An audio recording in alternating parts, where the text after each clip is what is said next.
दिवसभराच्या धावपळीनंतर तुमच्या पायाचे गोळे, टाच, पिंडऱ्या सतत दुखतायत का? आणि अशातच व्हेरिकोज व्हेन्सची भीती देखील वाटते, हो ना? पण आता काळजी करू नका.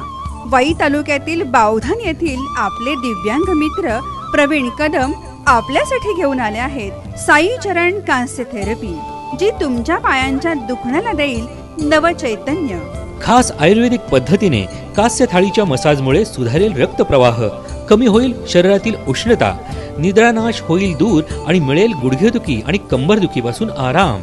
त्याचबरोबर शरीरात वाढलेली अतिरिक्त उष्णता कमी करण्यासाठी, डोळ्यांच्या स्नायूंना, तेथील नसांना चालना मिळण्यासाठी, शरीरातील थकवा कमी होऊन थंडावा वाढवण्यासाठी, मधुमेहामुळे पायाच्या संवेदना कमी होऊ नये यासाठी, शिवाय निद्रानाशाची समस्या आटोक्यात राहण्यासाठी, पित्ताचा त्रास कमी करण्यासाठी, गुडघेदुखी, कंबरदुखी, टाचदुखी अशा त्रासाचं प्रमाण कमी करण्यासाठी, पायावरची सूज कमी करण्यासाठी, पायाच्या तळव्याच्या भेगा, पायाची जळजळ